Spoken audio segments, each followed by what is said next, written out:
نزلا اتارا گیا، نزلا یہ کتاب، یہ کلام، یہ قرآن اتارا گیا، نزلا علی محمد، یہ قرآن اترا ہے محمد پر، رات میں آیا، توجہ رات میں آیا، اور اس رات جیسی رات کوئی نہیں، جس ذات پر آیا ہے اس ذات جیسی۔ تکبیر، نعرہ رسالت، نعرہ تحقیق، نعرہ حیدری، علماء اہل سنت۔ اس ذات کی کیا مثال ہے؟ بابا بابا پھر میرے رب نے اسی لیے تو اس کا نام بھی محمد رکھا، بے مثال نام، الذی یحمد حمدا بعد حمد، وہ ذات جس کی بار بار تعریف کی جائے۔ ایک تو بار بار مانا ہوتا ہے کثرت، بار بار سے کیا مراد ہے؟ کثرت۔ جیسے ہم سب عاشقوں کا خیال ہوتا ہے کہ میں سو جاؤں یا مصطفیٰ کہتے کہتے، میں سو جاؤں یا مصطفیٰ کہتے کہتے، میں سو جاؤں یا مصطفیٰ کہتے کہتے، کھلے آنکھ صلی اللہ کہتے کہتے، یعنی میں اگر سو جاؤں تو اپنے نبی پر درود پڑھ رہا، اور اگر میں اٹھوں تو اپنے نبی پر درود پڑھ رہا، میں مسجد میں جاؤں تو درود پڑھ رہا، میں باہر قدم رکھوں تو درود پڑھ رہا، میں قرآن کھولوں تو اس پر درود پڑھوں، میں بند کر دوں تو اس پر درود پڑھوں، میں نماز آغاز کروں تو درود پڑھوں، میں نماز کا اختتام کر دوں تو اس پر درود پڑھوں، چونکہ یہ اس حمدن بعد حمد کی کثرت کے معنی میں ہے۔ سبحان اللہ، سبحان اللہ۔ جس کا نام بار بار لیا جائے، جس کا تذکرہ، جس کے ذکر بار بار کیے جائیں۔ اب اس کا دوسرا معنی کیا ہے؟ سبحان اللہ، سبحان اللہ۔ یہ صرف یہ نہیں ہے کہ بار بار کثرت سے، یہاں حمدن بعد حمد سے ایک معنی یہ مراد ہے کہ جس جہت سے دیکھ لیں۔ سبحان اللہ، جو استاد حضرات بیٹھے ہیں، ڈاکٹر حضرات بیٹھے ہیں، پڑھے لکھے حضرات بیٹھے ہیں، انہوں نالی میں گل کرنی ہے تو میں اپنے بیلیاں نو بھی نہیں چھوڑنا، میرے وہ بیلی ہیں انہوں نے بھی تو خالی نہیں رکھنا، ایسا نہیں ہے۔ جس جہت سے، جس طرف سے، جس سمت سے، جس عمل سے، جس قول سے، جس لحاظ نال بھی دیکھو، جس لحاظ سے دیکھو، مکے چ ویکھو، مدینے چ ویکھو، بازار چ ویکھو، گھر چ ویکھو، مسجد چ ویکھو، مقتل چ ویکھو، گاہک کی صورت میں دیکھو، تاجر کی صورت میں دیکھو، باپ کی صورت میں دیکھو، بیٹے کی صورت میں دیکھو، اور بزرگ کی صورت میں دیکھو، بچے کی صورت میں دیکھو، جس رنگ میں، جس ڈھنگ میں دیکھو، کوئی لائق تعریف ہے تو اس کا نام محمد۔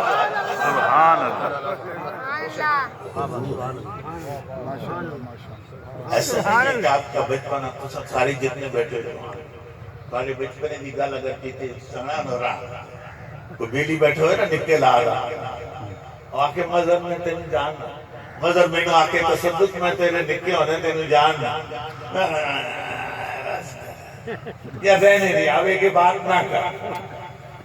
مگر میرے نبی وہ نبی ہے، اور یہ وہ ذات ہے جس کا کوئی بچپنا بیان کرے، اور حلیمہ کا زمانہ بیان کرے، رضاعت کا زمانہ بیان کرے تو قابل تعریف، بچپن کا زمانہ بیان کرے تو قابل تعریف، لڑکپن کا زمانہ بیان کرے تو قابل تعریف، جوانی کا زمانہ بیان کرے تو قابل تعریف، اعلان نبوت کا زمانہ بیان کرے تو قابل تعریف، آپ کا بڑھاپے کا زمانہ بیان کرے تو قابل تعریف کون سا وہ پہلو ہے جس پر کوئی انگلی اٹھائے؟ اب میں نہیں کہتا، میرا قرآن کہتا۔ سبحان اللہ، جو میں کہہ دوں آپ لوگوں کو جو میں اب تک تمہارے ساتھ کر کے آیا ہوں، قرآن کیا کہہ رہا ہے؟ آپ صلی اللہ علیہ وآلہ وسلم کی شان والا میں وہ جملہ میں پڑھتا ہوں، لیکن پہلے ہوا کیا؟ میرے پاک پیغمبر صلی اللہ علیہ وسلم نے اپنے قوم کو بلایا اور آپ کوہ صفا، اس پر یہ بلند پہاڑ نہیں ہے، چھوٹا پہاڑ ہے، اتنی بلندی والا نہیں ہے، اس پر میرے نبی چڑھے اور وہاں کھڑے ہو کر آپ صلی اللہ علیہ وسلم اپنی قوم کو دعوت دے رہے ہیں، اللہ کی طرف، توحید کی دعوت، شرک سے ممانعت کر رہے ہیں۔ یہ بڑا پیغمبروں کا سب سے بڑی ذمہ داری یہی رہی ہے کہ قوم کو شرک سے بچانا ہے اور خدا کے ساتھ ان کا تعلق مضبوط کرنا۔ اب آپ صلی اللہ علیہ وآلہ وسلم جب اس پہاڑ پر آپ کھڑے ہوتے ہیں تو آپ ایک جملہ فرماتے ہیں، قرآن پاک کا میں پڑھتا ہوں جس کو بعد میں قرآن پاک نے بیان کیا، وہ آپ کا انداز تھا۔ فرمایا فَقَدْ لَبِثْتُ فِيكُمْ عُمَرًا مِّن قَبْلِ۔ سبحان اللہ، مانا سمجھی سن تو آپ اللہ جی کیونکہ قرآن پاک کے لفظوں میں بڑی برکت ہے، سبحان اللہ تو سبحان آپ چھوڑیں، کہ قرآن کے لفظوں میں بڑی چاشنی ہے۔ فَقَدْ لَبِثْتُ فِيكُمْ عُمَرًا مِّن قَبْلِ۔ حضور فرما رہے ہیں، میں اس کو صدا کر رہا ہوں، میں باہر نہیں آیا، اللہ اکبر، باہر سے افسر آ گیا، اللہ اس کا کیا پتا کیا پڑھایا، کتنا پڑھایا، کیسا تھا، قابل تھا، لائق تھا، کیا ہوا کیا نہیں ہوا، کیسی زندگی گزاری، اخلاق کیسے تھے، معاملات کیسے تھے، لینا دینا کیسا تھا، بس وہ آ گیا، افسر آ گیا، اللہ اکبر، سب سلوٹ ماریں گے۔ میرے نبی یہ فرما رہے ہیں فَقَدْ لَبِثْتُ فِيكُمْ، میں باہروں نہیں آیا، میں عیسائی مکے جمع آیا، سبحان اللہ، میں ٹھہرا ہوں تم میں، لَبِثْتُ فِيكُمْ، میں تم میں ٹھہرا ہوں، میں اتنے پیدا آیا، مینو حلیمہ طائف لے گئی، 4 سال میں نے طائف میں گزارے، پھر میں واپس آیا، 2 سال میں نے اپنی امی آمنہ کے ساتھ گزارے، پھر مجھے میری ماں بھی انتقال فرما گئی، چھوڑ گئی، پھر میں نے دادا کے پاس گزارے 2 سال، 8 سال کا ہوا تو میرے دادا جی بھی چلے گئے، میری پیدائش سے پہلے، میرے پیدا ہونے سے پہلے میرے ابا جی چلے گئے، 6 سال کا ہوا تو امی چلی گئی، 8 سال کا ہوا تو دادے چلے گئے، اب ابو طالب کی ذمہ داری لگ گئی کہ وہ خدمت کرے، نوکری کرے، پھر وہ میرے پاک پیغمبر کی غلامی تابعداری کرتے رہے، فرمایا پھر میں یہی رہا، سبحان اللہ، سبحان اللہ، مکہ نہ رہا، صدقے حاجی صاحب صدقے۔ تو سب میں نے پیدا ہی بستہ چاہ کے جانے کوئی نہیں گئے، حق، واہ واہ واہ واہ واہ واہ دیکھو میں واہ، کیسی بات کر کیا بات ہے سب، کیا بات ہے۔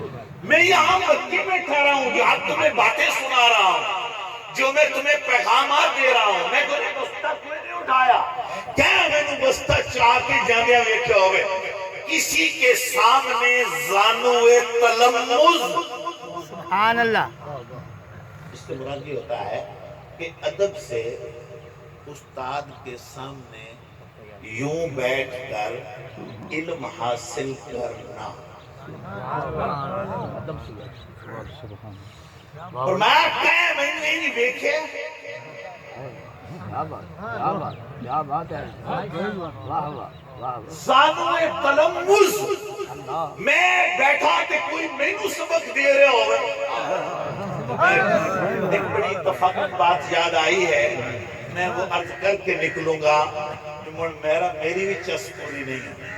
باقی تو کتکی میں پوری ہو سی،